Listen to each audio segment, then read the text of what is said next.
Hello friends. Welcome to Redbees, your favorite infotainment channel. For more updates, please like our videos and subscribe to our channel. Bihar Assembly election results, 5 reasons why NDA won. Proving almost all the exit polls wrong, the four-party NDA coalition romped home to victory in the Bihar Assembly elections, counting for which was held till late Tuesday night due to increased number of EVMs in the wake of COVID-19 pandemic. It was not just the exit polls, but the NDA also breached several odds weighing heavily against it in order to retain power for a record fourth term since 2005.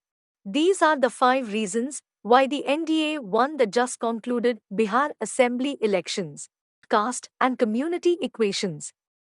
If the rival Mahagathbandhan comprising Tejasvi Yadav-led RJD and the Congress banked upon Muslim and Yadav, voters, the NDA mainly consolidated the Kurmis, Nitish Kumar's caste, extremely backward castes, EBC, and upper castes, BJP's vote bank, in general and polarized the Hindu votes in particular.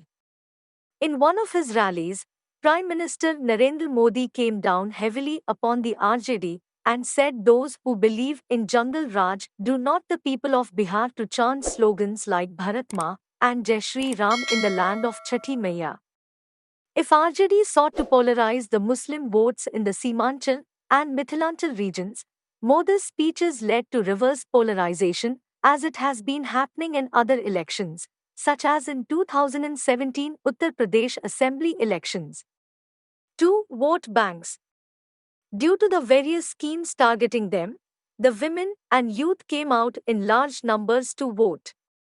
The NDA feels the increased poll percentage of women voters went in their favor. In the 2015 Bihar Assembly elections, their vote had got divided between Nitish and Modi. However, a sizable chunk of women votes went to the NDA as both BJP and JDU joined hands again in these elections.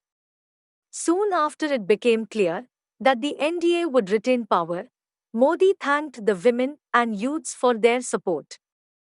In a tweet in Hindi, he said, "By voting in record numbers on this occasion, the sisters and daughters of the state have proved how big is their role in creating a self-reliant Bihar. We are satisfied that NDA got the opportunity to provide self-confidence to the women power in the last few years. This self-confidence will provide strength to us in the progress of the state." Similarly, he posted another tweet for the youth. He said, "The young friends of Bihar have conveyed the message that the next decade will belong to the state, and a self-reliant Bihar is its roadmap.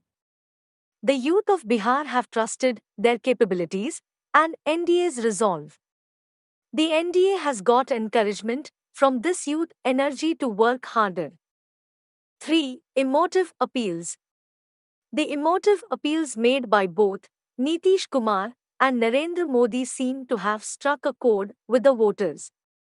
Just a couple of days before the last phase of election, the Bihar CM said it was his last election. Even his rivals said his statement was an emotional blackmail of the voters.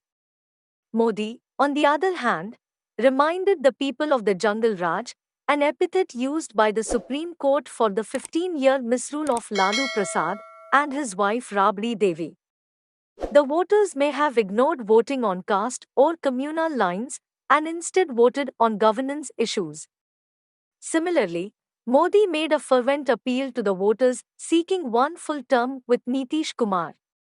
He said he had got only about 3 years since 2017 when the latter broke alliance with Mahagathbandhan and realigned with the BJP.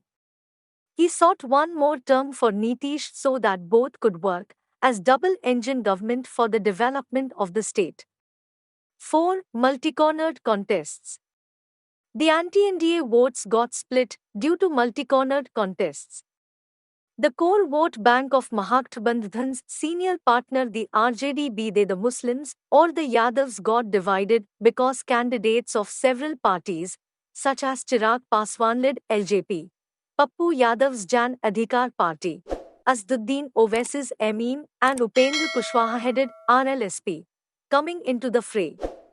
It was one of the reasons why the RJD's votes got split in its stronghold of North Bihar regions Seemanchal and Mithilanchal. 5. Cash transfer schemes.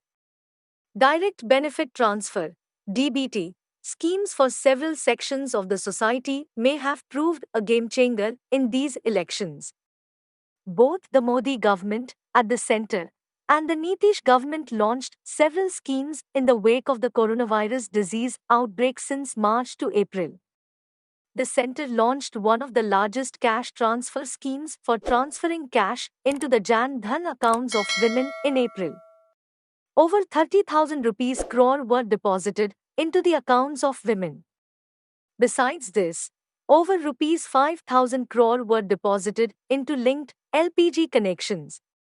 Apart from these, 500 rupees were transferred into women's accounts for 3 months. A number of other steps included an increase in Manrega wage to 202 rupees a day from 182 rupees, which benefited 13.62 crore families, ex gratia of 1,000 rupees to 3 crore poor widows, poor disabled and poor senior citizens. The interests of the farmers were also taken care of, with the centre depositing 2,000 rupees to them in the first week of April under the PM Kisan Yojana. This benefited 8.7 crore farmers. The Bihar government also took several measures to deposit cash in the accounts of the needy people. It extended insurance cover of 50 rupees lakh per health worker fighting COVID-19. The state government deposited 1,000 rupees each into the bank accounts of 6.75 lakh migrant workers who were stranded outside the state. It also deposited 1,000 rupees in the bank accounts of ration card holders. Hope you liked the video. For more videos, please like our videos and subscribe to our channel. Thank you.